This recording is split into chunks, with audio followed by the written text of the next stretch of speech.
Hello, everybody, and welcome back to the Her Story Online Summit Session 3. Wow, what an incredible morning it has been so far. We have had some phenomenal speakers coming to us from all over the world. 4 speakers every single session with a forum where we can pick their brains and ask them questions. And so this is going to be our third and final session for this morning. And then we will come back again in the evening with the last session for the day, which is bringing in speakers from the UK, Africa, and all over Europe. So my next speaker is someone familiar to our community. Linda, it's good to have you again. Hello. Thank you so much for coming through to us from beautiful New Zealand. The stage is yours, Linda. I'll let you introduce yourself, introduce your topic. You and I are going to be producing a relationship podcast. And yeah, let's share a little bit about that as well in this session. Exciting. Thanks so much for having me. I'm Linda Wysocka. I'm a post-separation identity coach. So I help you to rebuild, find yourself, reclaim your true identity, your authentic self. And the topic I'm going to talk about is reclaiming yourself after separation and how that initiation will help you to find true love in the future. So 3 years ago, I woke up in the middle of the night and I realized something terrifying. My relationship, my marriage, it was ending. And I had no idea who I was without that marriage. How I would survive, how I would cope. Who would I be without all those roles I have claimed in that marriage?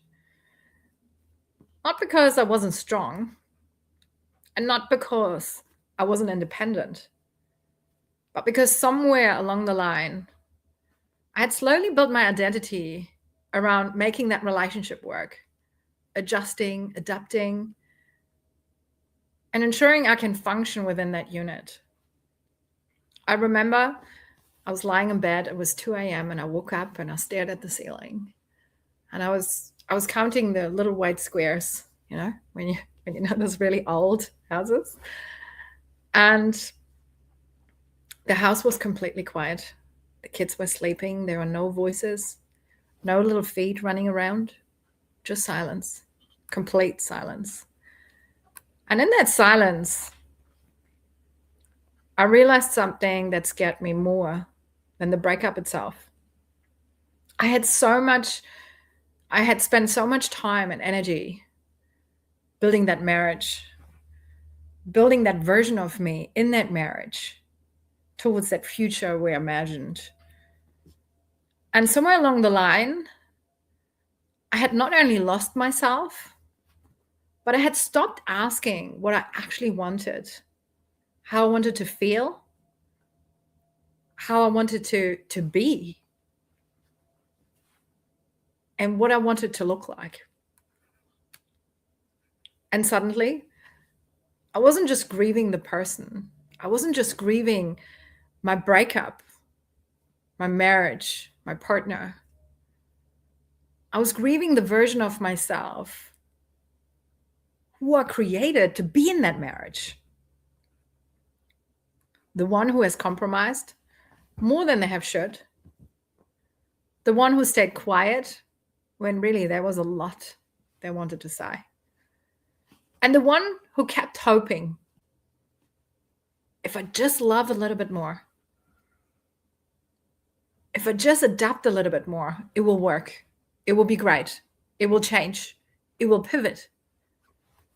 And sometimes the relationships just pivot just enough to keep the hope going, just enough for you not to give up, but not enough to make you feel alive in it. And if you've ever gone through separation and divorce or the end of a relationship, you probably know exactly what that moment feels like. Because the breakup is not just breaking your heart, it breaks your identity. When relationships end, People often say, I lost my partner. I lost the future we planned. I lost my person. But not many people admit, I've lost myself in that relationship. And what lots of people actually grieving isn't the person, it's the version of them they're lost in that breakup. They're grieving that version of themselves that existed in that relationship, the roles they played, the compromises they made, the identity they built around making it work. I remember how everyone was so shocked when I announced my divorce. I said, wow, what? You? You're such a power couple. And, it was really hard because that identity disappeared. And with that, it felt like the floor underneath me was pulled away. And it can really feel like you start from nothing. Ground zero. Everything is gone. Everything is stripped away. Who you were, the future you were building towards, a lot of time, finances, where you lived, how you lived within the family with the kids, everything disappears. But here's the truth no one tells you. While you're losing everything, you're also finding yourself. And you're not starting with nothing. You're returning to yourself, wiser, more skillful, more wisdom, more equipped for the future. You know exactly what you want and what you don't want. You know what you're available for and what just has no space in your life anymore. And once you know that, you're unshakable. Because separation doesn't just remove a partner from your life, it also removes the unhealthy roles you were playing. The role of the peacemaker, the fixer, the overgiver, the person who kept trying to make everything work, accommodate it, adjust it. And when those roles fall away, something very powerful happens. You begin to rediscover yourself. I see a breakup not as this terrifying, terrible thing. And when you're going through it, it is terrifying. And I think what's really important is that you find someone who can guide you, who can be there for you. Because that breakup is like an initiation to your true heart, to your openness, to who you truly are, your standards, what's important for you, how you want to feel, how you want to perceive, how you want to be seen and held. And with every relationship, we'll learn so much more about who we are. And you're most likely also not the version of you then that was negotiating for love, which was negotiating parts of herself or himself to be in love, to be chosen, to be part of that. But that version of you that remembers what you actually want, what you absolutely don't want, and what you will never, never tolerate again, and what you're no longer available for. And when you start acting and moving from that version of yourself, that's when real transformation starts. And that's when your true soulmate actually is able to find you. Because many of us were told something very misleading about love. We're told that love requires sacrifice, that love means working harder when things get difficult, that love means compromise. And while I don't completely disagree with all those statements, but also recognize lots of people, including myself in the past, confuse sacrifice with self-abandonment. And as soon as you have to self-abandon yourself, your values, your true self, it's not love. And it's not the right relationship. The right partner doesn't require you to abandon yourself. The right partner, you can talk about your boundaries. He will recognize, and you will repair together to become stronger together, more powerful, and pivot from there. An argument will not make a good relationship fall apart. It will strengthen it because you learn about each other. You are each other's mirrors. And when sacrifice becomes a self-abandonment, lots of people confuse that emotional chaos with chemistry, the intensity, thinking that that's, oh my God, that's it. It's love. We're so intense. But no, it's not. It's your nervous system triggering each other, releasing dopamine. One person is chasing, the other person withdraws. One person needing reassurance, the other one is overwhelmed. And that push and pull is like addiction. And I really felt that in my last separation. I was sweating at night, waking up, having dreams where I was like, shit, my body is going through a detox, and really recognizing that that's what it is. It's an unhealthy attachment, and it's the chase for that dopamine release. But we call it passion. We call it intensity. We call it the spark. But what a lot of people don't realize, if you have opposite wounds, they will spark and they will feel like intensity and love, but really is each other's wounds which sparking that chemistry, that interest, and you're confusing it for love and intensity. And that's not love. Sometimes intensity, they're really just those two nervous systems triggering each other. And as soon as you realize that, as soon as you have that awareness, especially when you're going out there again to date, to not react to that, to not be smitten by that, to not think like, oh my God, this is what it is. No, true love should feel grounding, calm, and not like a roller coaster.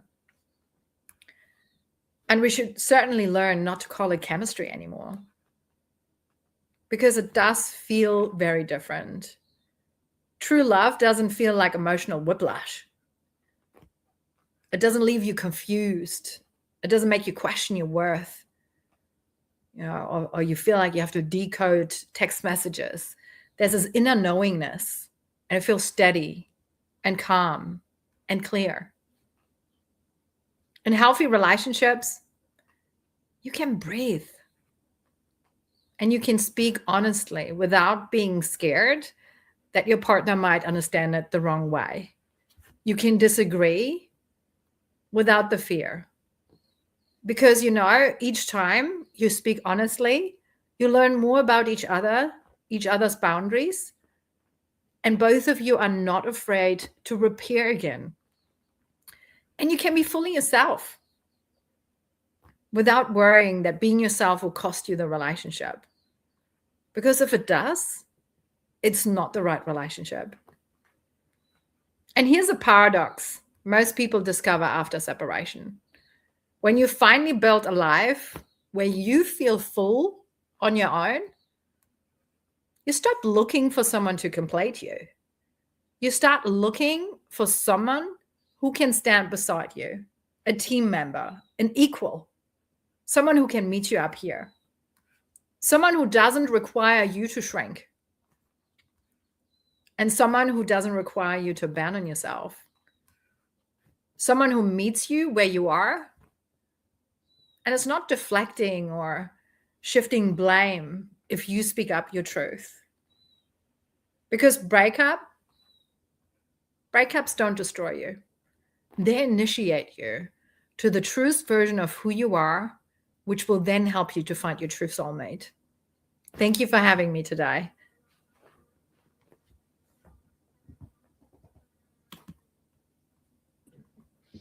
Absolutely wonderful, Linda. Thank you so much. Thank Really you. wake-up call to all of us in terms of relationships. Oh my gosh. We will unpack your story in a few minutes. Let's bring on our next speaker, but thank you so much. Pivotal topic for most women. All right, our next speaker, thank you for showing up today and gracing us with your presence. I'll ask you to introduce yourself, tell everybody where you're based and share your story with us today. Absolutely. Thank you so much for having me, Gertrude.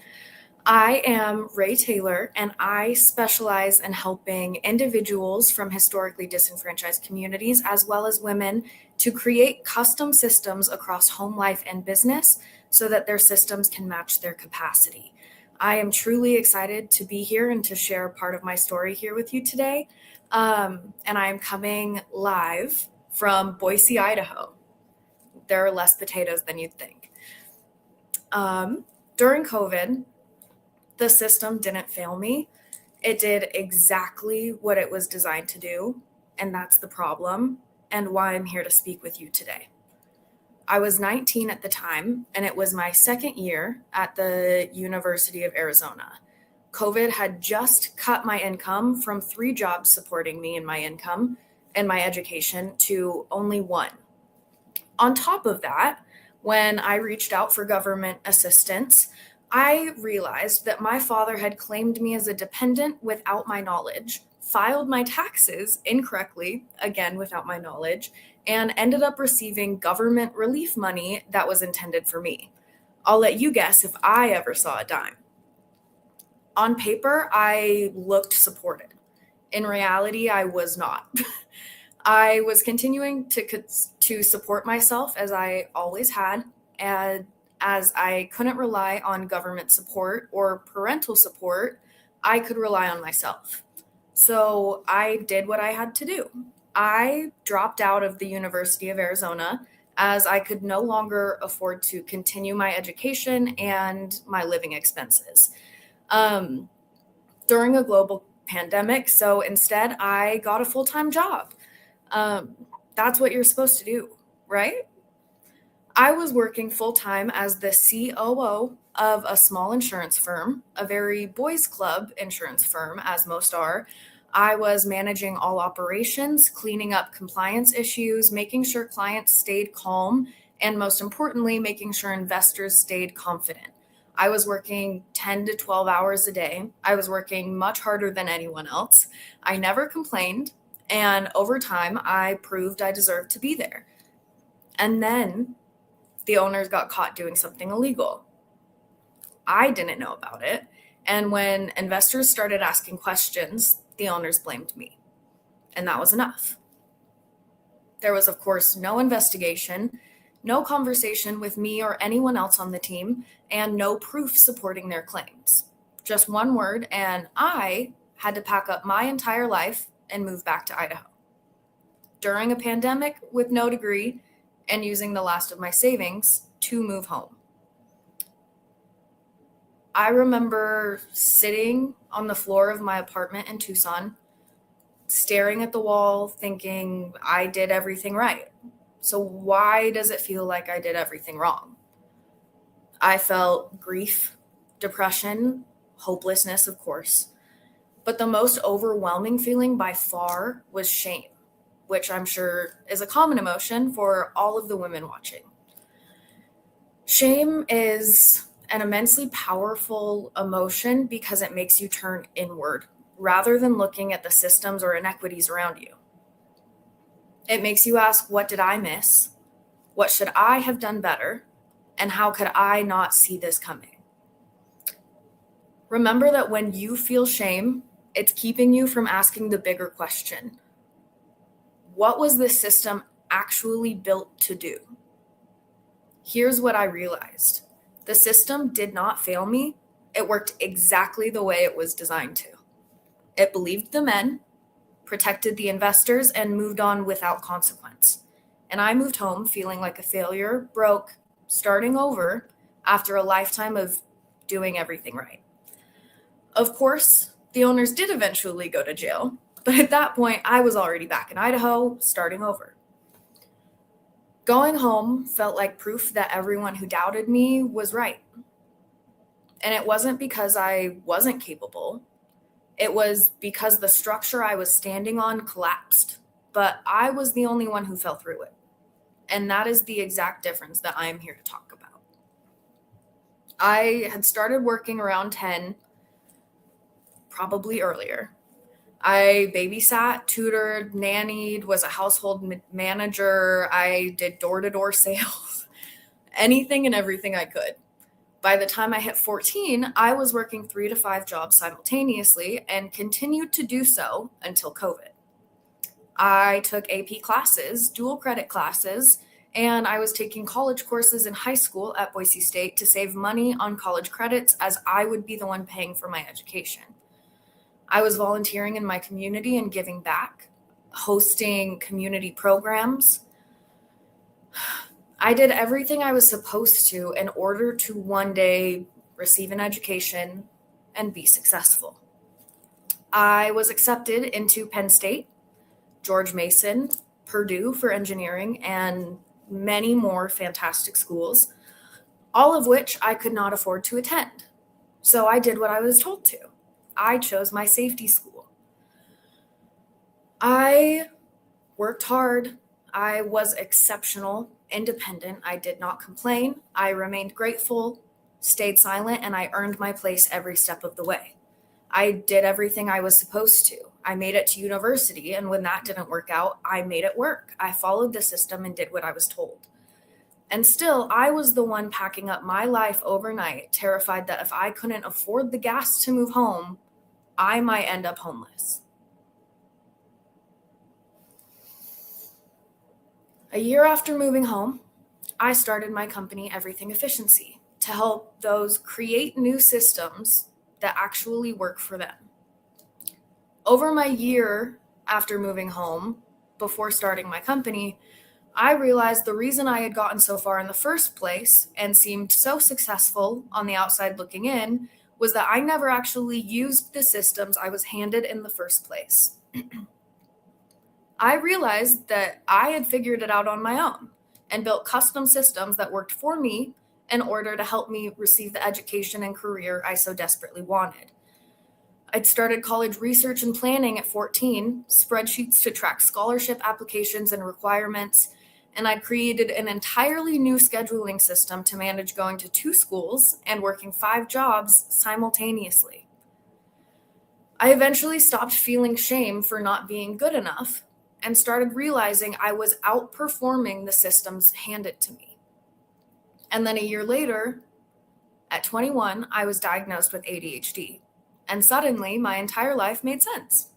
The reason I thought in systems, saw big picture patterns, and could build structure out of chaos to the point of getting accepted into some of the best universities in the nation, might I add. It all made sense. Everything society had framed as too much, too loud, too opinionated, and too ambitious was the source of my brilliance. My brain was not broken, it was wired to redesign. And the best part? I had already built a company centered around my greatest skill. Here's the biggest thing I learned over that year before starting my company. Hard work only pays off when the system around you is built for you. I was not failing the system. The system was never built for me. And if you're a woman in this room, you know that feeling. The court system was not built for my mother during her divorce. The classroom was not built for the girl who tutors the boys and still gets the lower grades. The workplace was not built for the woman doing invisible, unpaid labor while someone else takes credit. And the financial system was not built for the adult daughter whose dependency can be claimed without her consent or knowledge. These systems were built in rooms where women were not present. And when systems aren't built with you in mind, everything costs more. Women carry something researchers call the mental load. I'm sure you all know it well. This is the invisible work, planning, tracking, remembering, anticipating, birthday, holiday, special occasion gifts, doctor's appointments, schedules, dates, everything down to the emotional temperature of the room. We don't manage tasks, we manage everyone, and we get so good at it that no one notices. The skills women use to hold everything together, anticipating problems, designing flow, thinking 10 steps ahead, these are systems skills, but they're rarely recognized as intelligence. They're treated like personality, or more often for women, obligation. The way women are consistently and quietly compensating for the structures that weren't even built with them in mind is something that I'm no longer unable to see. And now it's my passion to change it. Efficiency is not about productivity, it's about equity. When a system fits you, your capacity expands, and when it doesn't, you burn out trying to survive it. That's why two people can work equally hard and one thrives, because one is operating inside of a system designed for them, and the other one is fighting friction at every level. If your daily systems, your finances, your schedule, your work, and your home are built around your reality, you don't have to fight for capacity, you already have it. I've now been helping women and individuals from historically disenfranchised communities to build systems around their real capacities for almost 5 years now. I've turned my expertise of creating custom systems into a framework that anyone can use to start building their own equity today. Not to help you do more, but to help you stop carrying what was never yours to carry in the first place. Remember FREE, F-R-E-E, friction, remove, empower, and expand. Friction is asking, where am I overfunctioning? Where am I compensating for a system that doesn't support me? Remove is being honest about what was never necessary. The subscription, the expectation, the dynamic where you give and give and give and your needs are never met. Sometimes removal is small, like deciding to do less loads of laundry during the week. And sometimes it's leaving the table entirely to build your own. Empower is replacing what you removed with something designed around your life, not the version of womanhood you were handed, which looks like redesigning a system in your home to actually work for you, finding a more ethical shopping network aligned to your values, or doing things that truly make you feel fulfilled. And the final E of FREE is expand. Expand what happens when you're no longer exhausted from carrying the weight of the world around you that was never yours to begin with. And this is where your equity is built. I want to be clear in my last few moments. Most of our systems were built in rooms where women were not present. They benefit the people they were designed for, men. And while it's true that the people who benefit from inequitable systems have a responsibility to dismantle them, it is also true that we can either wait for them to do so or we can start building our own. Efficiency creates equity because when you reclaim your time, clarity, and energy, you reclaim power over your own life. And when women reclaim power, we don't change our own lives, we change outcomes, influence industries, we create communities, and we change what's possible for all of the girls watching us. The world is not broken, it was built. And what was built can be redesigned. You are not failing. You were surviving something that was never designed for you. And you are allowed to redesign a life that fits you. Thank you. Absolutely wonderful. Right. Thank you so much for coming online and sharing your story. Incredible what you have done up until this point. And I'm really excited to have you as part of our community, a collaborative partner. We'll talk a little bit about that when we do the Q&A in a few minutes, okay? Perfect. Thank you so much. Wonderful. Our next speaker is going to come to us via video. Like I said, last year we had quite a few things that went wrong. This year, we preempted things that went wrong by asking our speakers to send us a copy of their presentation via video. So welcome to the tribe. Please share your story.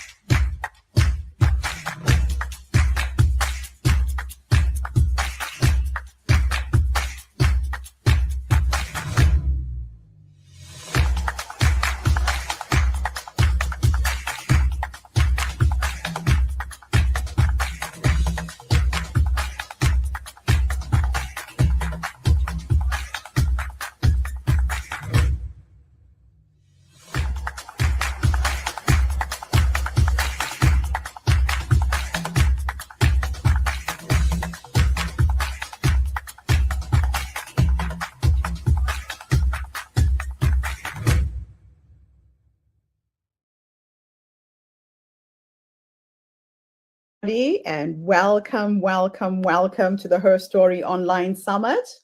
This is Gertrude Mache here in beautiful Melbourne, Australia. And today we are graced with two amazing women. Welcome, welcome, welcome to the tribe.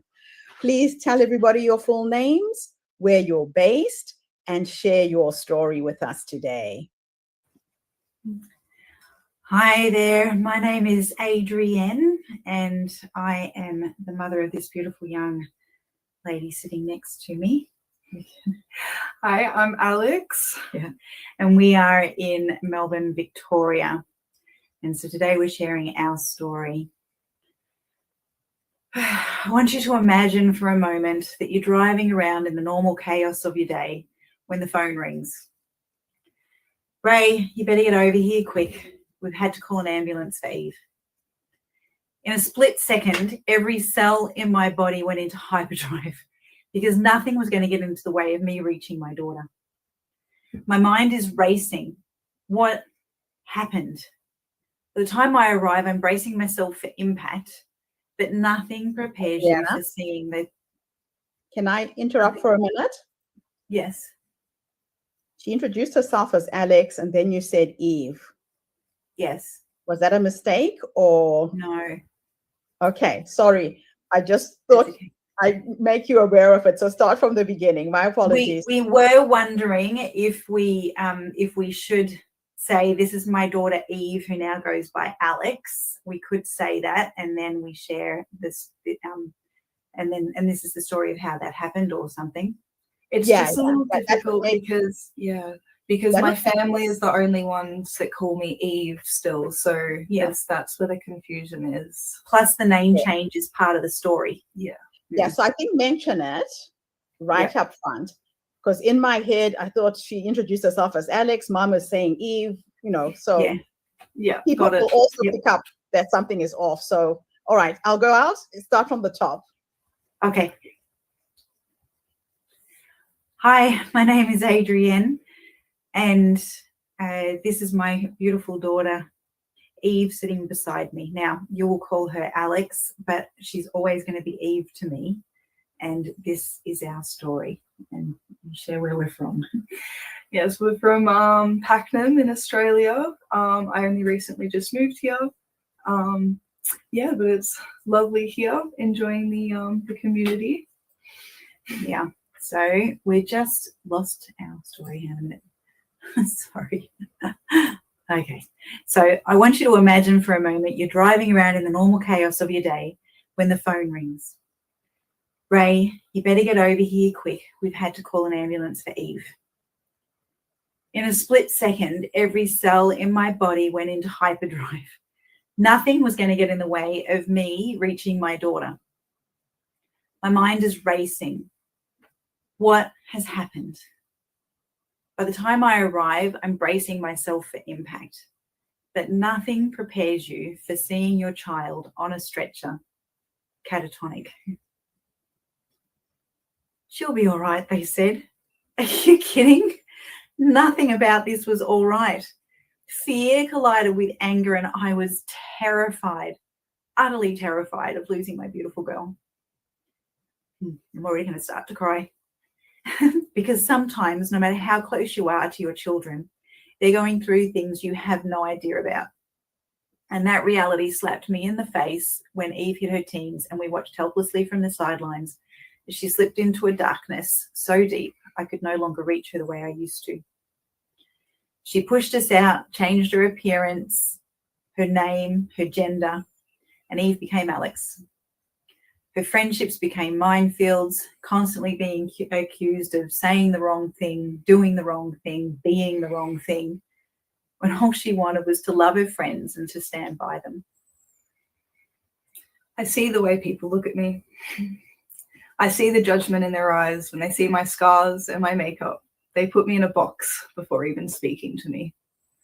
My teenage years were and probably will always be the lowest point of my life. Words really can't express the emotions and thoughts going through my mind during that time because honestly, I still don't understand myself. I did hate myself. I hated the world and whoever created it. I hated that I was different, and people I surrounded myself with constantly reminded me of that. I hated myself so much that I resorted to destroying my mind and body in every way I could think of. Yeah, let me tell you, panic is a really bad place to make a parenting decision from. So thankfully I reached out for advice. Adrienne, she's bracing yourself for your anger. But if you lead with that, you will lose her. Instead, go in with love, be a safe place, and let her know that nothing she's done can change her place by your side. So that's what I did. I took a deep breath, walked into her room, scooped her up in my arms, and held her as tight as I could. It was raw and it was vulnerable. I let my heart flow into hers so that she knew without a doubt that we were in this together. And thank God I did, because what followed was some of the darkest years of our lives. It started with a cutting. It was barely noticeable at first, just like the darkness that was slowly consuming me. But as the emptiness grew, so did my desire to go deeper. When the cut stopped stinging, I realized I couldn't feel anything anymore.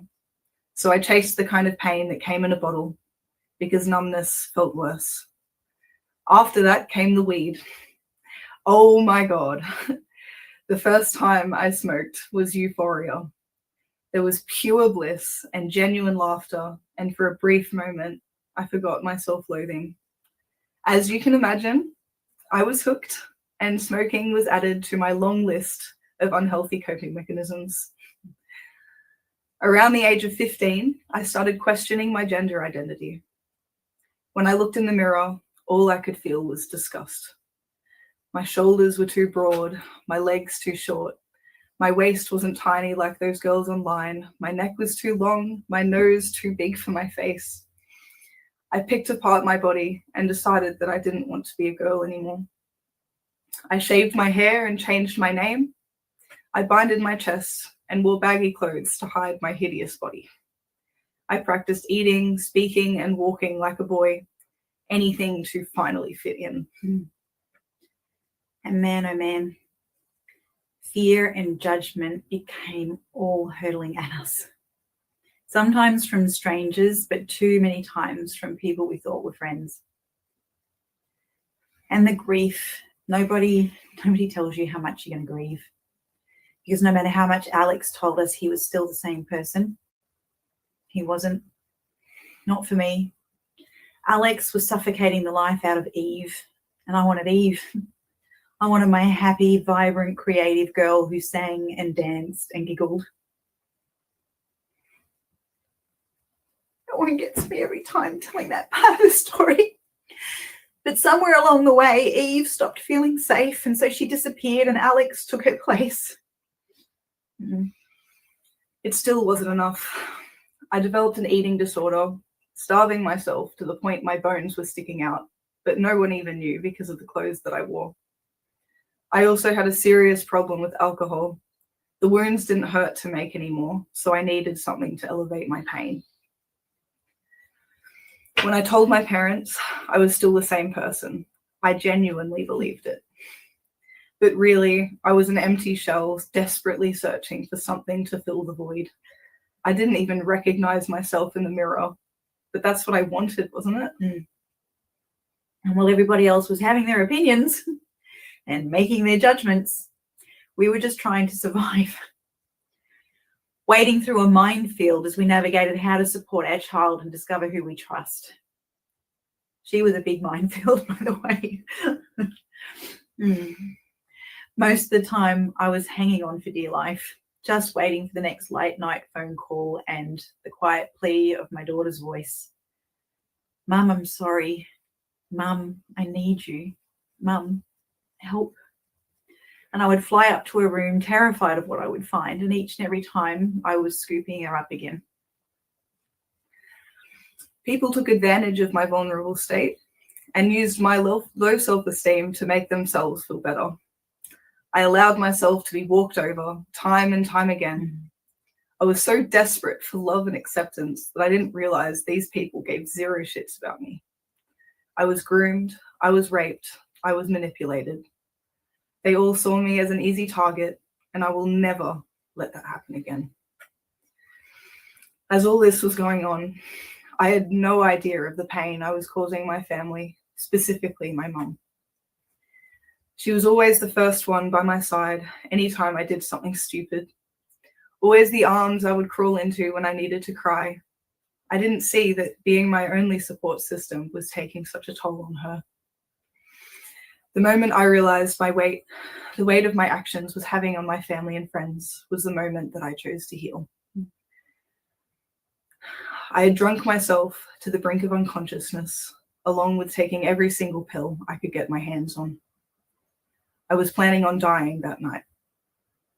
I had notes written to all my loved ones, reassuring them that no one was to blame. But as I lay there, slowly descending into the darkness, I pictured my younger siblings coming to wake me up in the morning and realizing that they couldn't. I knew right then that I didn't really want to die. I was just too exhausted to keep trying. But I decided that I didn't want to give up on happiness. I wanted to live and to prove to myself and everyone else that it does get better. So, with quivering hands, I reached for my phone and made a call. Mum, I'm sorry. I fucked up again. I need you. I prayed it wasn't too late. I hear her burst through my door, and the next moment I'm being cradled in her arms once again. And every time I arrived by her side, I was allowed further and further in.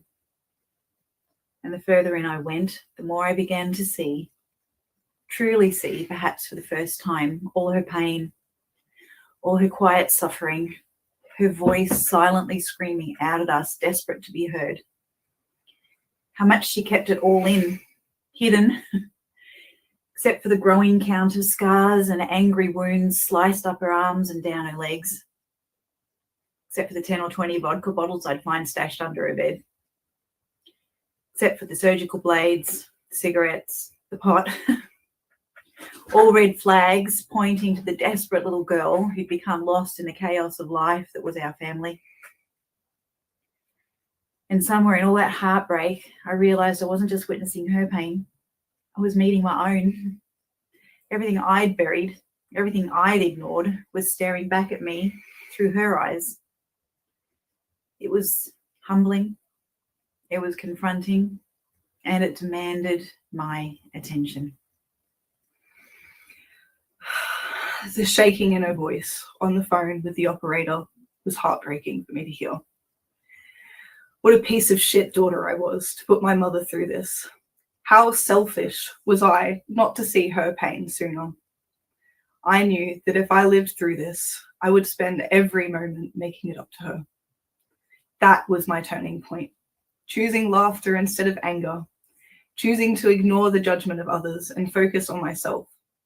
If there is one thing I can say confidently, it is that laughter really is the best medicine. And I could have let myself get swallowed, but I didn't. For me, that moment of awakening came right in the middle of the chaos when I realized I had also been drowning in my own sea of darkness. I'd completely lost myself, lost my joy, lost my light. I couldn't even remember the last time I'd laughed. I was so busy holding it all together, I couldn't see everything was falling apart. And in that moment, it became crystal clear I needed to make a choice. Keep drowning or reclaim my joy. It was a real line in the sand moment, and it totally flipped the switch. I remember that flip of the switch. That moment when my mother's laughter began to fill the house again, like a sea of light in the seemingly never-ending darkness. That laughter taught me not to take things so seriously. It taught me that instead of drowning in our problems, we can just laugh at how absolutely fucked up the world is. Life is a whole lot better when you are your own biggest fan. So be confident, laugh at your own jokes louder than everyone else. Finding humor in the pain is one of the best things I've ever done. Absolutely. Thank God too, because joy isn't found in the absence of pain. I think that's what we've both really learned. It's actually born through it. Joy coexists with the hardship, like this ironic harmony. When you give yourself permission to laugh again, like we did, to laugh at ourselves most of all, and you laugh loud. We both do. Everything began to shift. And here's the miracle. By giving myself permission to laugh, as you can see, I gave Alex permission to. Bit by bit, laughter became part of her healing and part of her strength in fighting her way back through the darkness and back home to herself. Each one of my scars remind me of the lowest point in my life. They also symbolize my strength. So many people in this world struggle with self-harm. In the self-harm community, there's this distorted hierarchy where people are judged by the severity of their scars, as if the depth of your scars, your wounds, represents the depth of your depression. And the more you've suffered, the higher you sit in that unspoken ranking. This needs to be talked about. It's time we brought this into the world of awareness. This is the biggest reason why sharing my experience is so important, not just for me, but for all the people like me and all the uneducated individuals out there who are far too comfortable making assumptions about strangers. Yeah, and for me, it's just to give other mums and parents hope. I mean, that too, I'm going to be beside and behind Alex, Eve, whatever she calls herself, as long as she's going out there and being herself, absolutely every step of the way. So you're not alone, and love and laughter really do have the power to break through those barriers. But most of all, we need to do this together. Yeah. And that's our story. Oh, ladies, wow. What an incredible.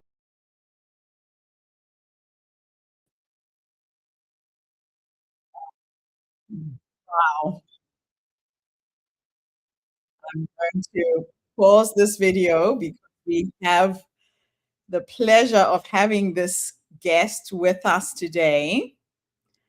What an incredible story. It just brings tears to my eyes and joy at the same time in a very strange way, Adriana. They say that joy is the other side of sadness, and you and your daughter have done something really incredible. So we have one more speaker before we bring you on. I'm really glad that you are on, and we had the video. We saw your beautiful daughter. Thank you for your vulnerability, and thank you for sharing this story. I know that is going to help so many families, so many moms who are struggling to get their daughters back, support them and guide them and help them in any way they can. And yeah, I just feel really blessed and honored to have you in our community. Thank you. Thank you, Gertrude. Thank you.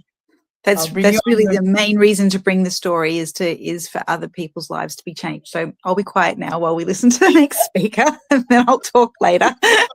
Also, we'll bring on the next, and then we'll bring you back. Okay. Okay. Whew.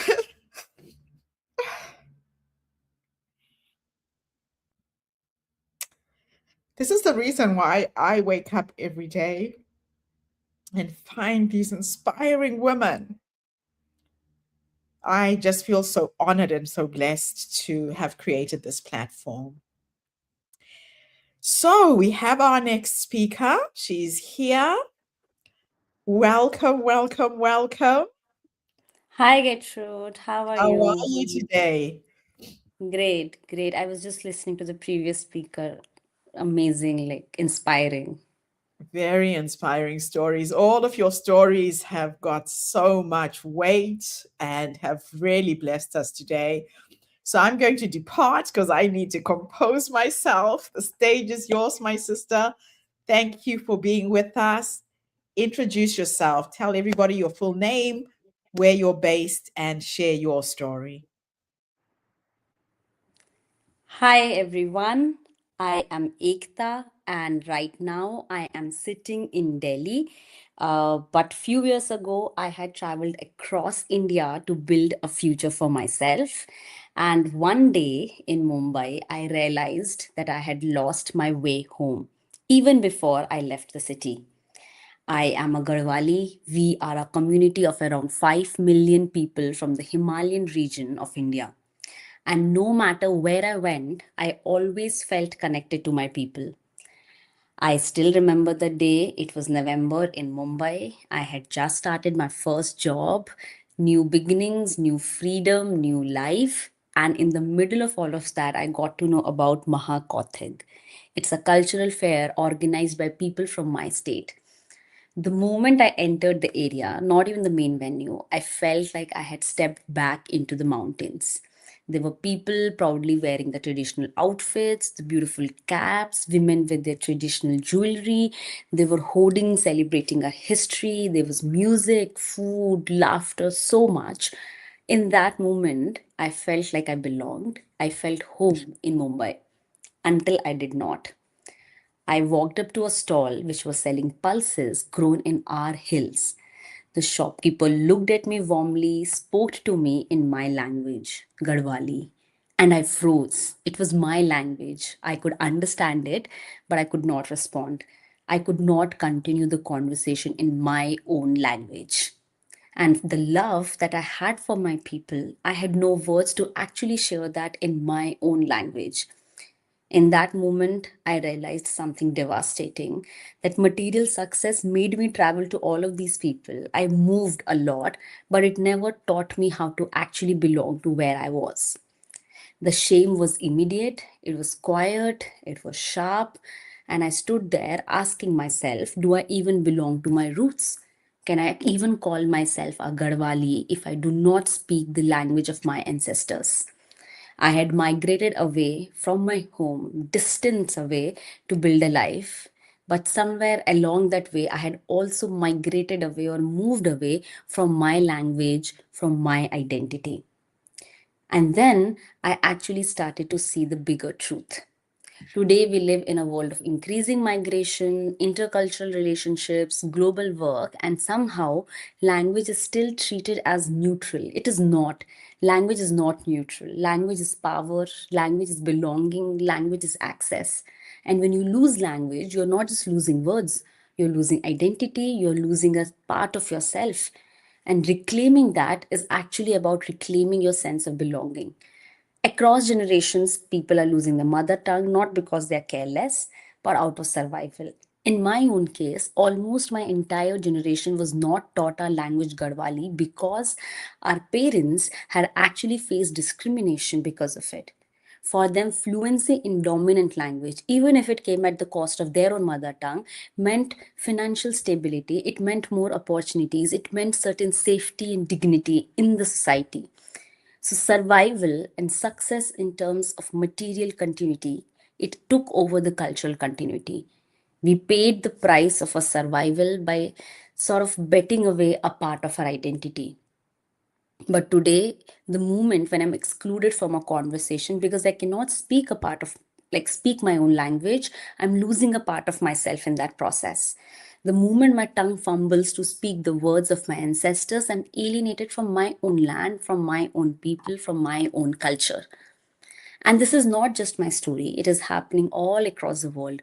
Migrants, like the children of expats, there are people in intercultural relationships, there are professionals who are forced to erase their accent just to be taken seriously. We are becoming very fluent in success, but we are going way back when it comes to actually feeling like we belong. And the question is, how do we actually reclaim our voice without rejecting the world that we have stepped into? And this is where I talk about the voice framework. V is for validating your reality. What is your language reality? Acknowledge it without any shame. Your accent, your gap, whatever journey you've had, if you missed out on learning what you wanted to learn, if you feel that gap, don't shy away from it, validate it. O, observe the power that is there in the language. Observe how it is impacting you. Observe how it is limiting your access. Observe how it is shaping the way the respect is there, if it is there, if it's not there, how you're able to participate, what exactly is the power of that language, observe that, and then I invest to change that reality. Learn it, spend time, give effort, give money, whatever is required to actually change that reality. Invest in the words that actually matter to you. And then will come see, you will be able to claim your voice. You will be able to use the language. It may be imperfect, but it will be intentional. You will be growing confidence through process. And once you do that, then comes E, you expand, because there are so many other people who are going through similar process. So you expand without erasing. You reach out to other people, you enable other people, you help other people, you help others go through this process. And I have done this myself. I began to do this myself. I started speaking my own language with my parents every day. Is it still broken? Yes. I'm not going to perfect it in few months or few years. It is going to take a long time. Is it perfect? No. But is it alive again? Yes, absolutely. And I know that when I have my children, they will grow up hearing the language that had once slipped away from me. Today, through my work, I teach Hindi to people all across the globe, from intercultural families to children of expat, and I see the same longing to belong. They're not learning language, they're actually reclaiming their dignity and connection. When I teach Hindi to people and when they tell me that, oh, I could finally talk with my Indian mother in law. Oh, my kids are again connecting with their grandparents because they're able to speak the same language. I see a reflection of my journey in them, and I'm super grateful that I'm able to do this on day-to-day basis. Because the sense of belongingness, it does not disappear when we leave our home. It disappears when we stop putting efforts, when we stop speaking it ourselves. And this is my story, and I'm super glad and grateful that I have had this platform to share it with you all. Absolutely wonderful. Wow. Thank you so much. You know, we have had such an international group of women from India to New Zealand to the US to here in Melbourne, Australia. Thank you all for being here for this session. Absolutely wonderful to have you. So, we are going to go and unpack each and every one of you, the things that you've shared. And we'll start with the first speaker, Linda. Unmute. Yes. Thank you so much. I know that you and I have known each other for a very long time. You've been part of Her Story almost from the beginning when I created this in New Zealand before I came to Melbourne. And now we've reconnected. We are creating a podcast together to talk about relationships. You're now a relationship expert, helping people, I guess, recover, find themselves after separation, after divorce, and even finding ways of preventing divorce. One of the interesting things you said to me when we were preparing is that most of your clients are actually men. And I found that really interesting. I would not have expected that if you hadn't told me. So tell me, why are men responding to you?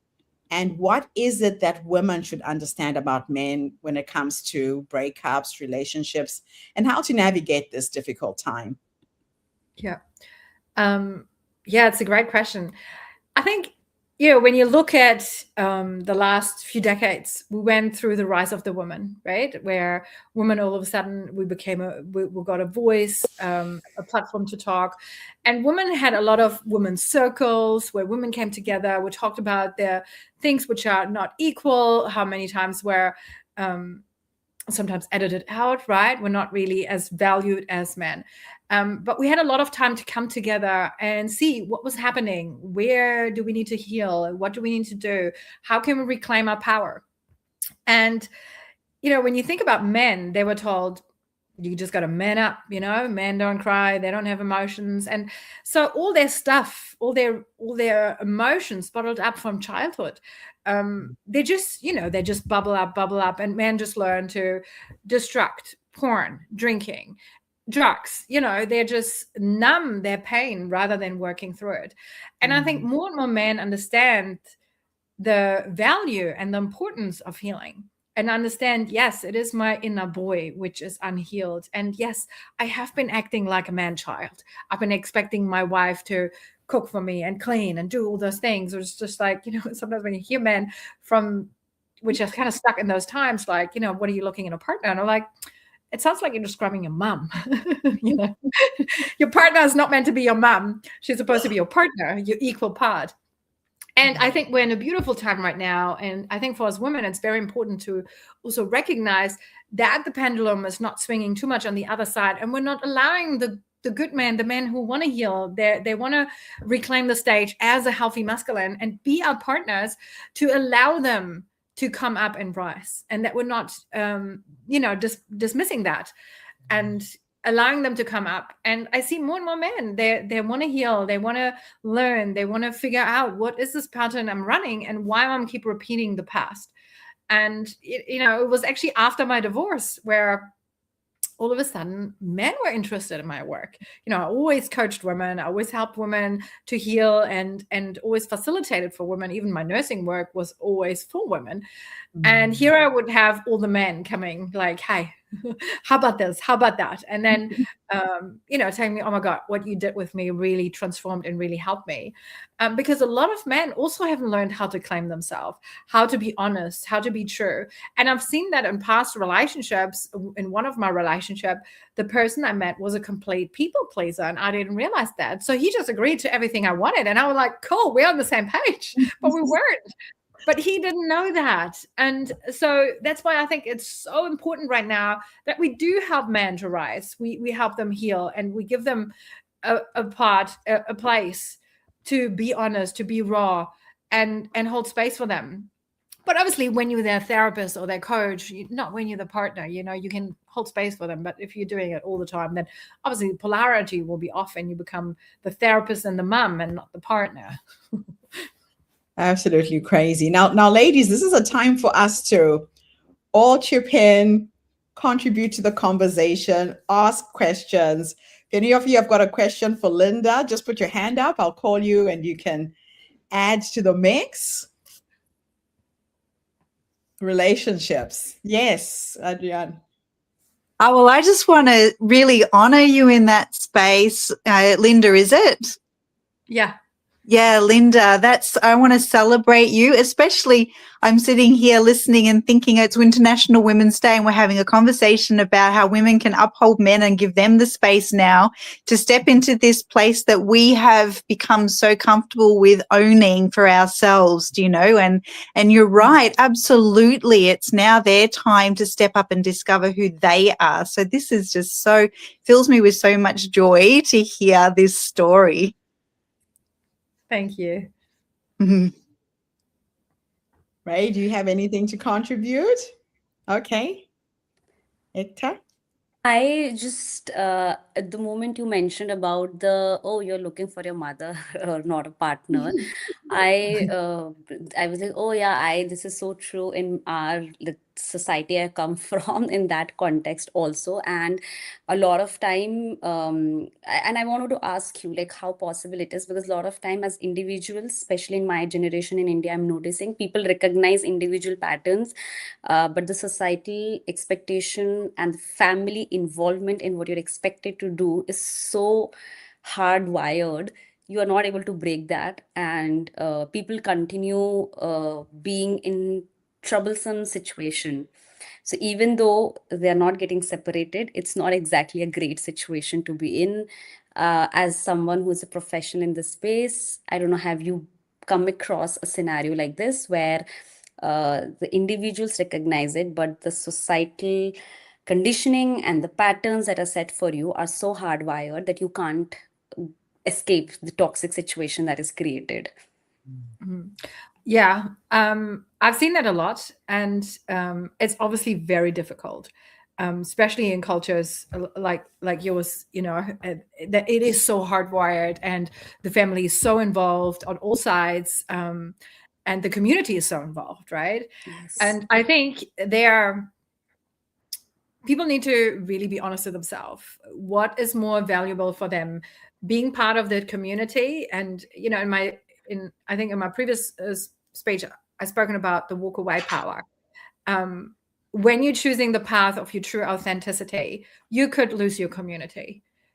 It might rearrange where you say, no, I'm not doing this anymore. And I think ultimately, those women which do that, they will be the trailblazers for the generations afterwards, because some families will rearrange and say, you know what, I don't want to lose my child. I love you. You will always be part of my life. And they will come to terms with that. And there will be families which will say, no, you made your choice, now lay in it. But I think these women which claiming themselves, and maybe men as well, where say, no, I don't want to live this life like this, because let's face it, when people die, no one said, I wish I would have listened to other people more. I wish I would have lived my life like other people wanted me. Everyone said, I wish I was more true to myself. I wish I went for my goals, and I wish I chose the love I truly wanted. And I think those women and men which will go that pathway, even it will be hard, it will disrupt a lot, and they will go through hardship, but there will be the trailblazers for the generations to come after to rearrange what's going on right now. And it's not an easy journey. It's really not easy. And for me, even though, I was Polish Catholic, so my generation or my culture wasn't as strong as Indian culture, with the community. Plus my mom and her mom actually had a situation they didn't spoke for 3 years. So my mom experienced that disruption of what someone thought you should be doing and the other person not doing it. So she already knew she would never do that to me. So I was already quite lucky. My mom was a bit of a disruptor, and I just continued the disrupting moving forward, But so I can actually see your daughter, Linda, is going to be a very, very, very strong young woman. Yeah. Now, in saying that, let's jump to Ray. Ray, you sound like you have been the parent in the relationship between you and your dad. When I was listening to you speak, I thought to myself, wow. Are you saying that's an incredible story? Thank you. Say that again. Sorry, are you talking to me? No, you're saying Ray. I beg your pardon. My nickname is Ray, so I'm hearing me. Oh, I beg your pardon. I'm so sorry. I had a little. It's a good name. Sorry. So Ray shared a story about her dad, and I can see you being the kind of woman who knows what she wants from a man, knows what she expects, knows what she stands for, and will not take any bullshit from anyone. So I want you to jump into this and tell us how that relationship with your father has shaped your relationships with men, because it can either go two ways, right? Mm-hmm. Tell us a little bit about your dynamic. Absolutely. So when I was younger, my parents went through a nasty divorce. I started when I was 7, finished when I was around 9. And for a few years, most of the time we were with our mother. But then my work became so much that I needed more independence. And Jason, my father, didn't really care what I did, as long as I wasn't getting him in trouble. So I chose to live there so that I could work more. And that dynamic was very much so, I am the man of the house. It's what I say goes. I don't know if anyone's ever seen the movie Matilda, but there's this scene where her dad tells her, I'm big, you're little, I'm smart, you're dumb. That's the dynamic that I was raised with. While also at the same time, he was a chiropractor who owned his own business, and he instilled, you must get an education, you must be successful, you must do all of this, with no tools, assistance, help, actually the opposite. So I grew up paying for everything, supporting myself emotionally, raising myself. And the dynamic with other men, I never really attached his character with other men until I had that experience in Arizona, and it kind of clicked. It's not just him. It kind of is a lot of the men out there. And as Linda, you said, there are plenty of men that want to do the work and have the emotional intelligence and build that so that they can be an active participant in relationships and community. And what I've done is align myself with those men. My partner, actually, we were best friends in high school. He saw me working all of these jobs, going to multiple schools at the same time, and he loved me for me. And we lost touch when I moved to Arizona, and he did sales in California. And then reconnected actually after I moved back, because he is a good one and I don't want to let him go. Oh, very nice. Very nice. Yeah, Linda. Linda. I've got a question for you, Ray. When someone has spent most of their life over functioning, carrying responsibilities for work, family, and relationships, how do they recognize the difference between healthy expansion and unconsciously recreating the same over functioning pattern in a new form? Absolutely. The transition part. Yeah. So when I was diagnosed with ADHD, that was a big wake up call for me. I, up until that point, had no idea I was over functioning. I thought I was doing the right thing, the normal thing. I thought I was, even under exceeding everybody else. So when I found that out, it definitely was a wake-up call, and I did a lot of work in redefining my habits, routines, and really redefining what my capacity looked like, because it was not a neurotypical capacity. It was a neurodivergent capacity.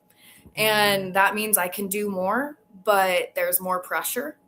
And so after I understood the why, I was able to redo my systems so that they were able to work for me and meet my real capacity. And that's conveniently what I still do to this day, but for other people. I love it. Now let's stick with you, Ray. I've got a few questions. Your presentation touched on systems, equity, and women's capacity. You said something really powerful. You said systems didn't fail me. Mm-hmm. It worked exactly as designed. So what are some of the hidden systems that quietly disadvantage women today? I could talk about this forever. Which one do you want me to talk about? I mentioned a few of the biggest ones, at least here in America, and especially right now, are the courts. Most of our systems weren't built with women in the room, and definitely not built with us in mind.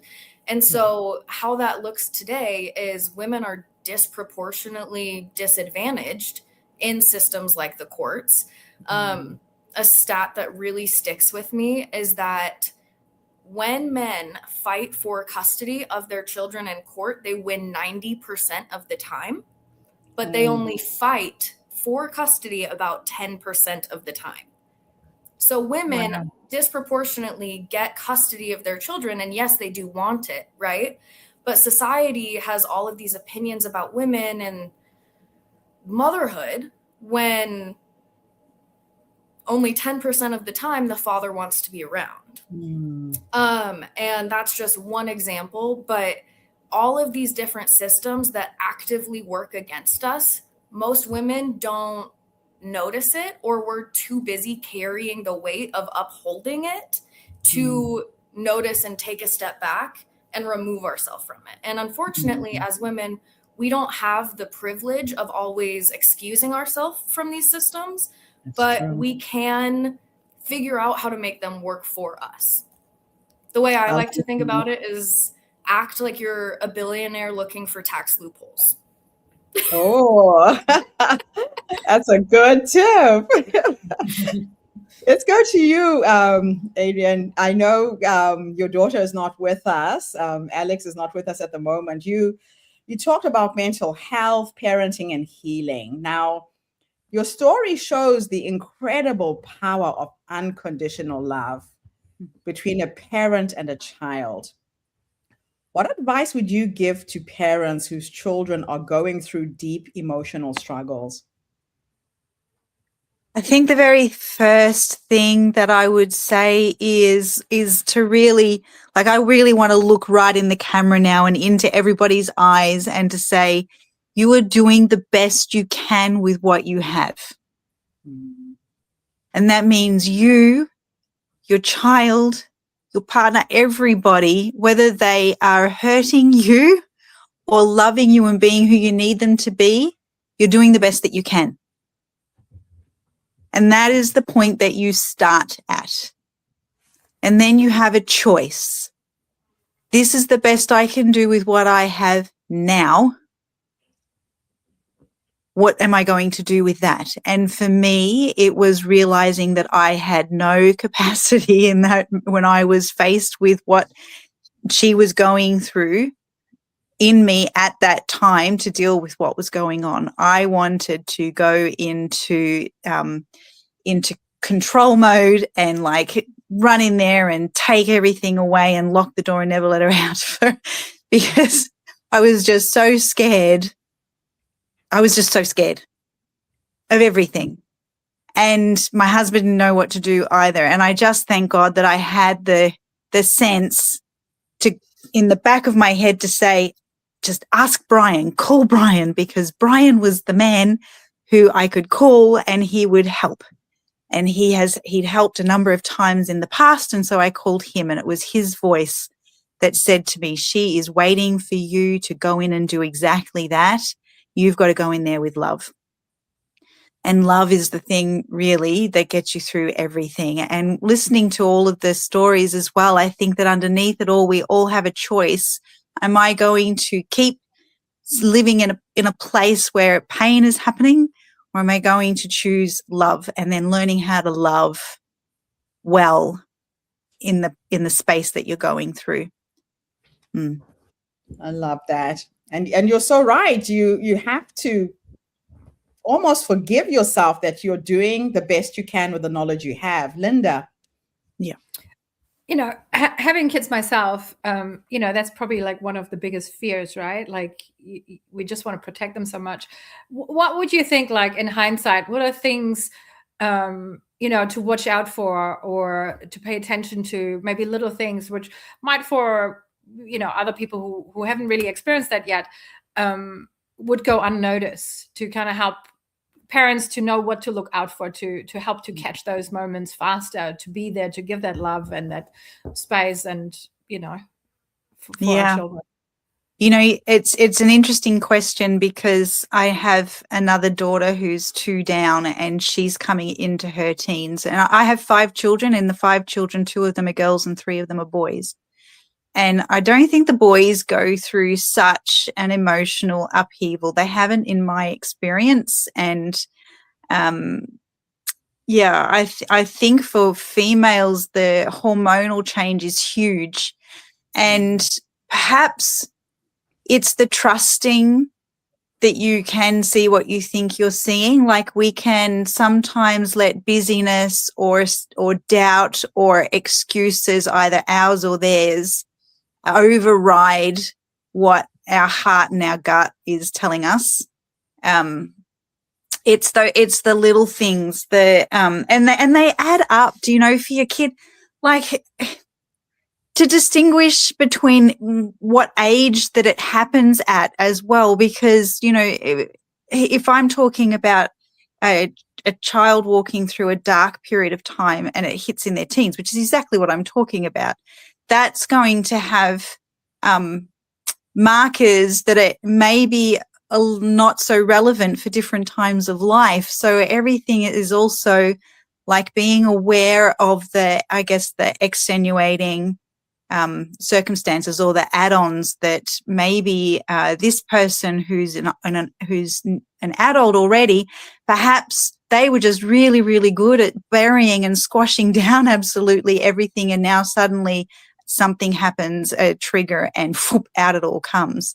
And so, you know, how you deal with that, and there might not be any warning signs, but for your children who you're seeing all of the time, just listening to them, the struggles that they're having in school, the way that the shift in how they see themselves, like the clothes that they're wearing, how much time they spend in the bedroom, how difficult it can be suddenly to have conversations with them, that once vibrant, happy, singing, laughing girl that I had missed so much, she's come back, but she had to travel through that darkness for whatever reason. I don't think we can really explain or understand, that thank God she came through and reconnected with herself again. And I was listening to somebody recently who talked about women being like the tides, and we're out just in the cycles, because you're coming into a cycle now being a female with the hormones, and the tide goes in and it goes out, and the seas can sometimes be rough and they can sometimes be calm. And perhaps as a woman myself, and being their mother, I could ride those waves with them. So sometimes you will miss the markers, and and the markers for one person may be different to the markers for the other. So what I would just say is, put relationship at the heart of every conversation. Put the relationship at the heart of every altercation. If that is your ultimate goal, is to keep relationship, then everything else will work itself out. Mm. And interesting enough that you say that, I found my daughter to be easier than my two boys.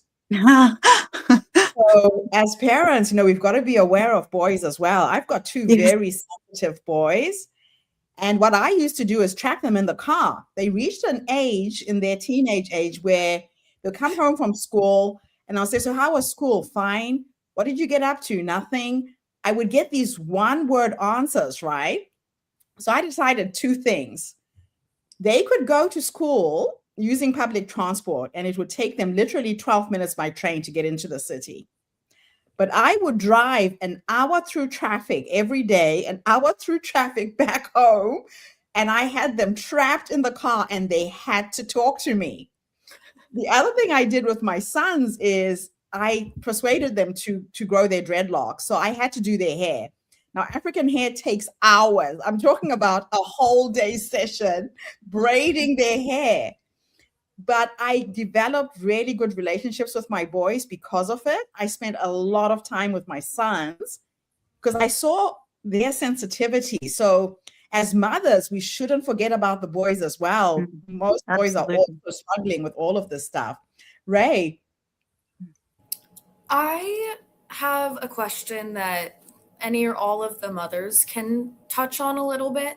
But if there are women watching that are thinking about wanting to become a mother and knowing that motherhood is such a large transition, literally changes your identity, knowing what you've been through, Adrienne, with your daughter, and everyone here, what would you tell the women considering motherhood, and what skills do you think that they should work on before they're ready to handle the situation that you went through with your daughter?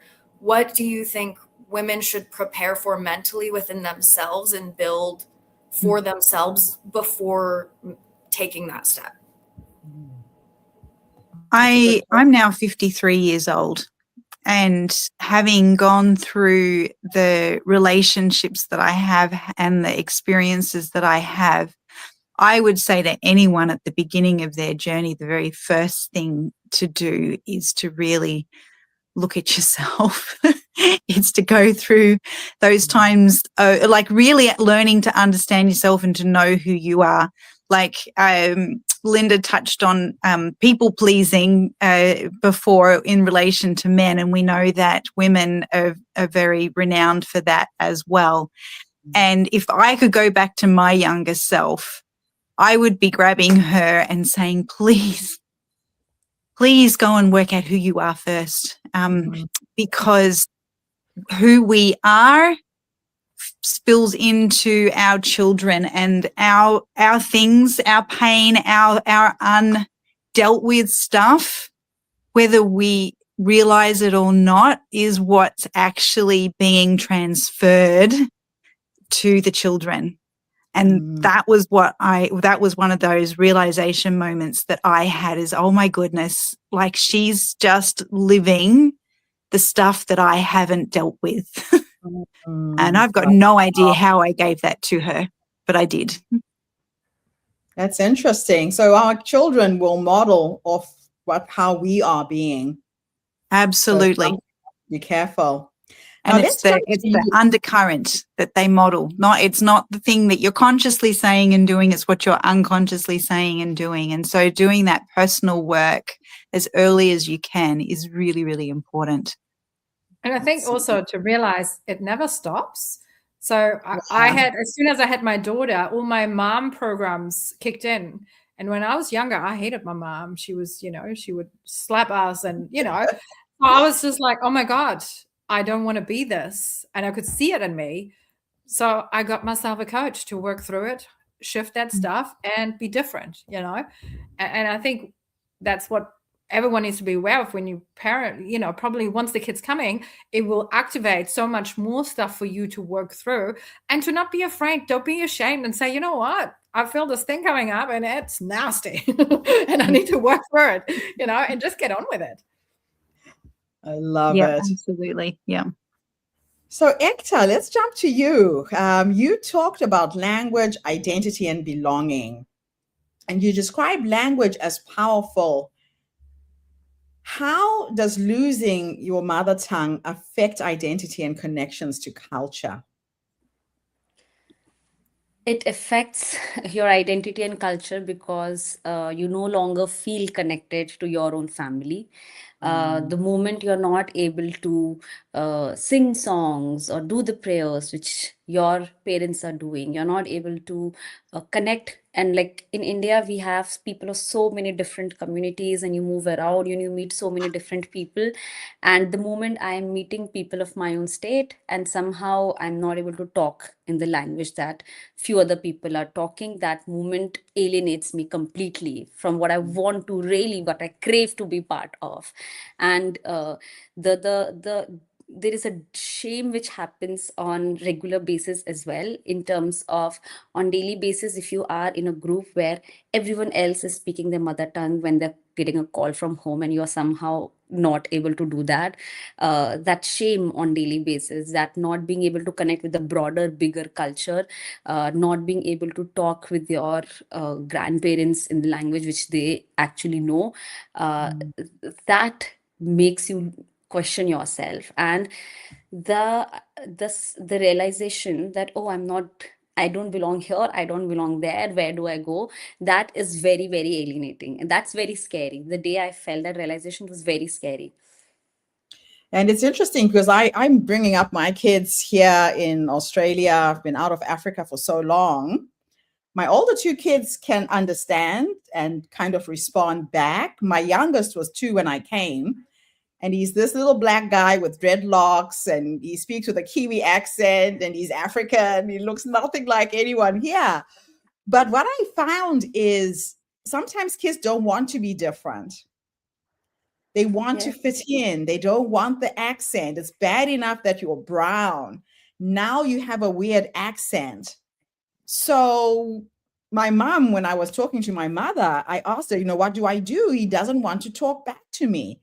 And my mother said to me, just keep talking to him. He'll understand. He'll hear everything you're saying. You did the same thing. So I lived in London from the age of 3 until I was 6. And when we went back to Zimbabwe, I couldn't speak a word of Shona. But I picked it up again when we went back. The unfortunate thing with my kids is they will never go back. And the community here that speak my mother tongue are very, very limited and small. We don't have a lot of friends who speak the language. And sometimes you have to hear the language spoken. Yes. For it to really sink in and be immersed in the language. So that's the challenge that I'm experiencing. My little grandson has started learning Shona. He came up to me the other day. I was talking to my daughter in Shona, and he gets really angry because he can't hear what we're saying. And he said to me, Gogo, you've got to teach me your language now, you know? So he's aware that he's being excluded, and he's only 4.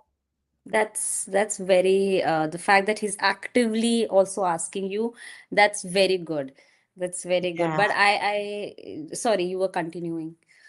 No, I'm just sharing that it's generational, right? It's generational. Now I have a grandson who's living in a foreign, well, not a foreign country to him. He's an Australian, but he's here. But he's aware that there is something missing in his cultural identity. And he wants both. And at that age, kids can pick up any language. I mean, he's taught himself Yes. how to speak Mandarin Chinese, you know, watching some weird little cartoon online. So why can't I teach him to speak Shona as well? So Yes. it's Kids learn fastest. Like when every time when I'm sitting and I'm teaching people of different age groups, and there is no age to learn, but I've noticed that kids are super fast to pick up the same concepts that will be taught to different people. But I understand the conflict that you mentioned, that maybe they don't want to stand out, maybe they want to blend in, and it can be a struggle to actually stand out. And for me, actually, it was the time when I left my own state and I moved to different places, and I noticed how much pride everyone else have there in culture. And I realized, and there is certain history of my community as well, why there is so much shame. And when I realized that, oh, this, it's possible to be this proud of your community, your culture, your language, and actually you can keep progressing. I saw that reality in front of me, that I could see people do that. So that is one thing. But B, I think it comes with a very fine balance, and it also comes with certain time and age. Probably it comes with a fine balance of yes, these two are not exclusive. I can do both. It's possible to be both. It's possible to take certain pride in your language, and it's still possible to be part of your community, to be part of wherever in reality you are actually living. I love that. Ray, you got something to say there. Jump in. And then we'll come to you, I Edna. just want to give you some praise for specifically sharing that language is access, because it, yes, is. And as someone who looks like me and has had the privilege, even here today, we're all speaking English, of not having those same difficulties, but have plenty of clients and experiences with people who have had that. There are not enough people that look like me that recognize that. And I appreciate you sharing that, because language is such a barrier for so many different things, especially and including identity. And just sharing that, I thank you so much. Thanks, Ray. Thanks for mentioning that. Awesome. And Diana, you want to jump in there? Yeah, so I just want also in that acknowledgement, because I think it's a beautiful thing to see someone stepping up and talking about language, but also, Ray, you recognizing that Gertrude, you touched on it as well. It's very easy to see somebody who looks different in the country that we're in, and to know, oh, they're going to have maybe that you can the fact that you look different, a different skin color, it's automatically assumed that there will be a language difference, right? Whether even like for your grandchildren, Gertrude, who have been born here, they're Australian, but they're still going to have the darker skin. So immediately it categorizes them, even though they may speak more fluent English than other kids in the class, right? But then, sorry, I can't see the screen very well. Ekta, is that how I say your name? Yes. Ekta? Yes. For you, I think that you immigrated with your parents. Yes? My No, parents she's in left. India. I mean, my She's parents. in India, but she didn't learn her mother tongue in India. Okay. I beg your pardon. I missed that bit. My father is a Dutchman who immigrated to Australia, and Dutchmen are one of the best assimilators historically, and so we were never taught the language. My mother her father was a Frenchman, So I've got all this background going through, and I can really resonate with what you're saying with that disconnection. And even though I was born in Australia, my father is still a Dutchman, and so there's a whole life associated with him and that language that I can't connect with. And so as a child of an immigrant who didn't have any choice in what I got taught and where I lived, that is still something that that is there, but it's hidden because I fit in, I blend, so nobody makes an assumption about me. But it's a really important subject, I think, to be brought into the broader community, because and we are people that look like us recognizing those differences in privilege and speaking on them. Yeah. But I do see this happen a lot, since a lot of expat Indians are connected with me and they want to learn language. And for them, a lot of times the parents know the language, and through the kids growing up, they were talking in English at home. So kids know English. And suddenly, when the kid is 11 years old, 12 years old, and the parents realize that, oh, the kid is not speaking our language, the kid is not able to talk with the grandparents back in India, and then they connect, and then they want to learn Hindi. For them, for example, it's Hindi and they want to connect. For them, it's like they were expecting probably it to happen, but no one was speaking the language at home. And then the kids, because a lot of Indians, wherever they're living, they'll have their own community. So for these kids, a lot of them, it will be that, oh, while they're in Australia, while they're in some other place, Indian families will be meeting up, and then few kids will be speaking the language, and then 2, 3 will not. So even in the smaller circle, while they are with Indians, then they feel little off that, oh, other kids are speaking Hindi, I'm not speaking Hindi. My grandfather wants back at home, really wants to talk. They'll come back to India for like a wedding or something, and all their Indian cousins will be just mocking and like joking, and they will not be able to understand language. These small little things, they feel excluded. Then it's I know, I understand that balance is very difficult, but then yes, it stays. No matter where you go, that stays. Six. I've got one more question for each of you guys. I'm going to go back to you, Linda. Many women stay in relationships because they believe love requires sacrifice. How can someone recognize the moment when sacrifice becomes self-abandonment? That's a really good question. And it goes back to really understanding who you are, what's important to you. And all those little times you say yes when you actually want to say no. All the times when something happens and you feel like a boundary has been crossed, but you say, don't worry, no worries. It's all right. It's all right. We'll just move on. And sometimes you can really feel it in your body when the thing you're doing, the overfunctioning, the accommodating in your body before you're doing it, it feels like defeat. You're doing it because you're so trained and so programmed to do it. But in your body, it feels like you're trying to close a gap. And I think that's the moment where you really just have to stop. You have to stop yourself and just like, okay, what am I doing here? And when you're stopping, or when you're bringing it into people's awareness, like, I saw that especially in my marriage before I got divorced, I kind of start calling out each time when I was doing something to accommodate him and what I would have done actually, because I realized he felt like he was the only one sacrificing. And so I start pointing out the moments I was agreeing to something or I was doing something where I was accommodating him. And that not only made it aware to him how much I was sacrificing, but it also made it really aware for me. Like, shit, actually, I'm not really being myself anymore in this relationship. And it's really sad for both, right? To really allow each to be themselves. It goes both ways. Yeah. Now, going to you, Ray, my last question for you. You introduced the framework FREE. Friction, remove, empower, expand. Which step do women struggle with the most when redesigning their lives? And just share with us a little bit about our collaboration, the partnership we're going to go down, and how you are empowering women to get their life sorted. Absolutely. So with the framework, the part that women struggle with the most, it kind of piggybacks off of what you were talking about, Linda, is friction. and remove, figuring out where you are carrying the weight of the world, where you shouldn't be.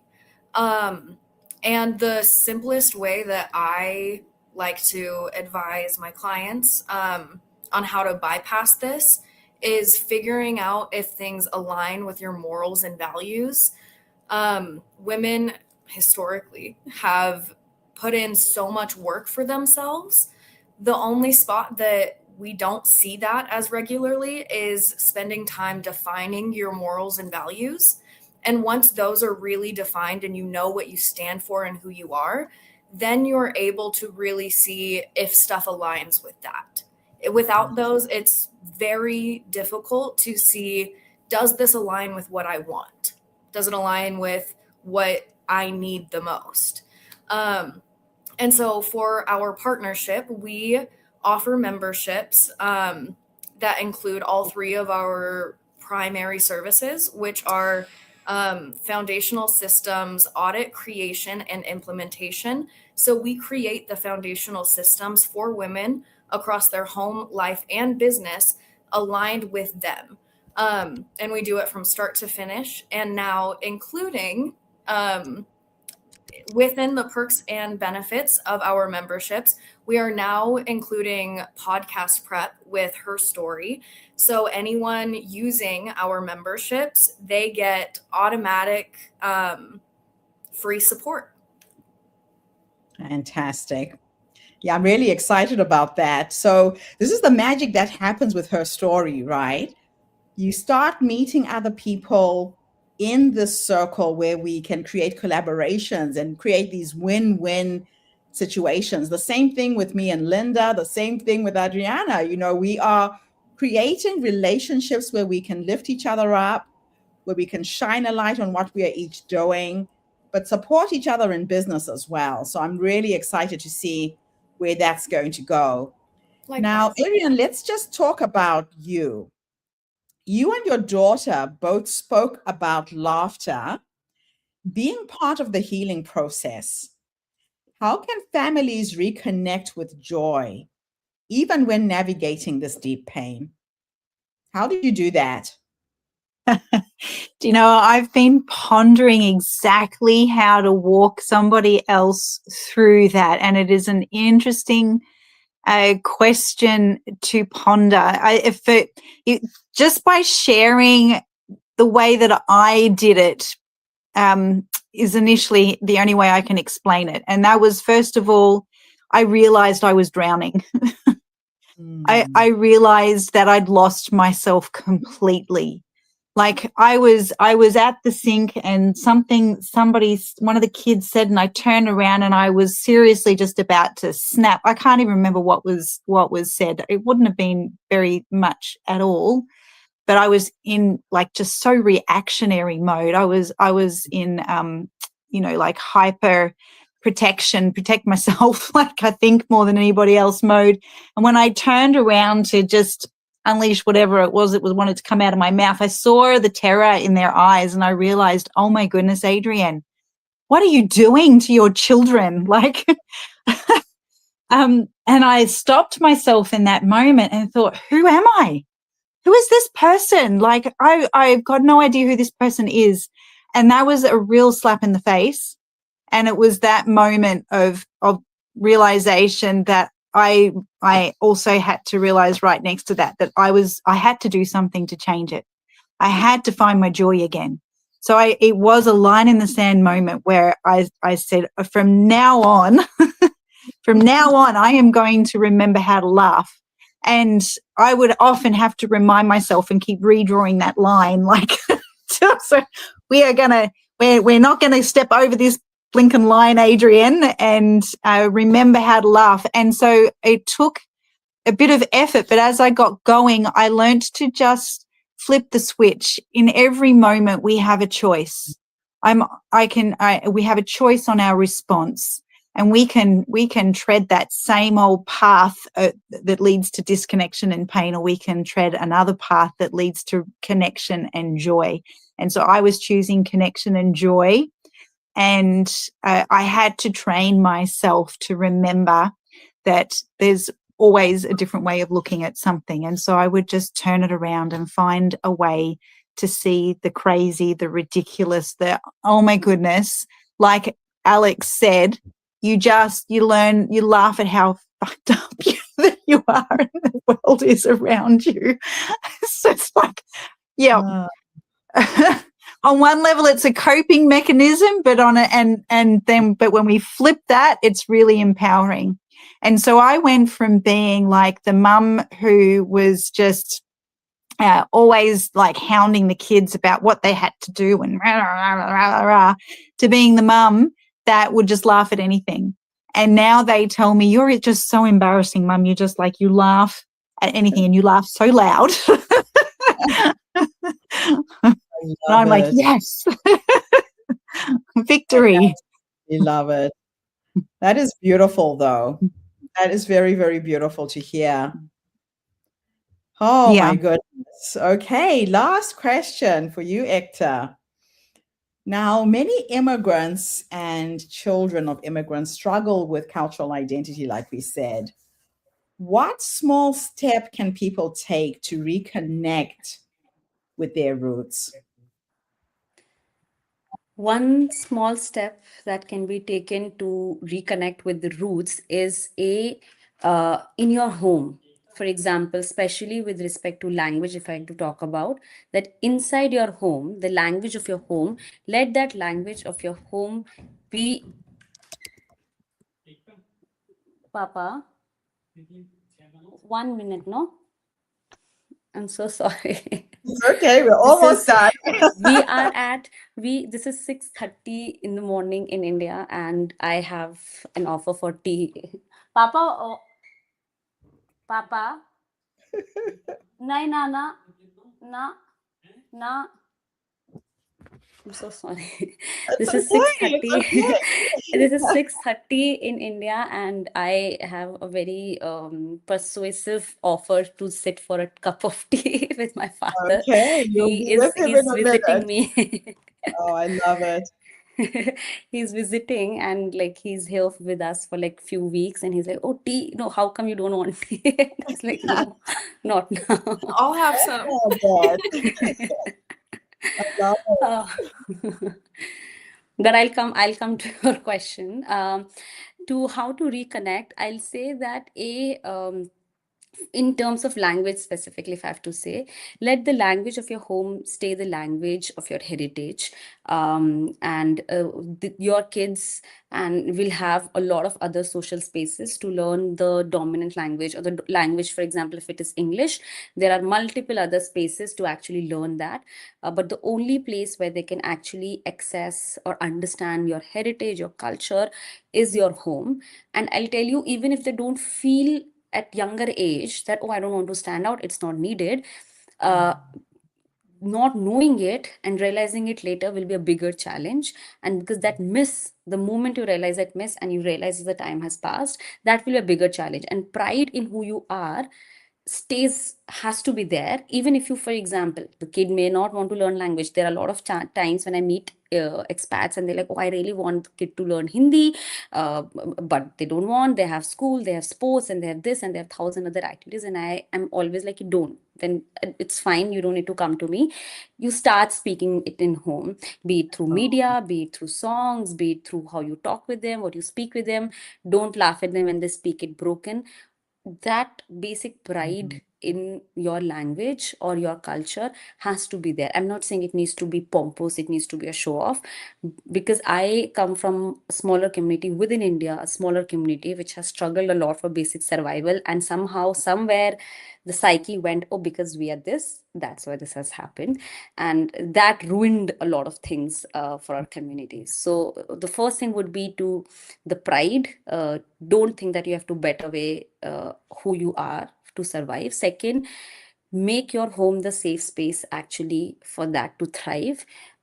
survival language, all of that. They will have multiple other spaces to actually do that, and keep investing in actually your kid becoming fluent in that language. Put time, put effort. It will not happen automatically because you are living in a place where the dominant language is something else. So if you want to invest by actually actively trying to speak with them, or invest in terms of exposing them to shows or conversations, do that actively. You have to put efforts to do that. That's beautiful. Absolutely wonderful. Well, thank you all so much for being here today, for sharing your knowledge, your skills, your expertise. It just gives me so much pleasure to share these amazing stories with our community.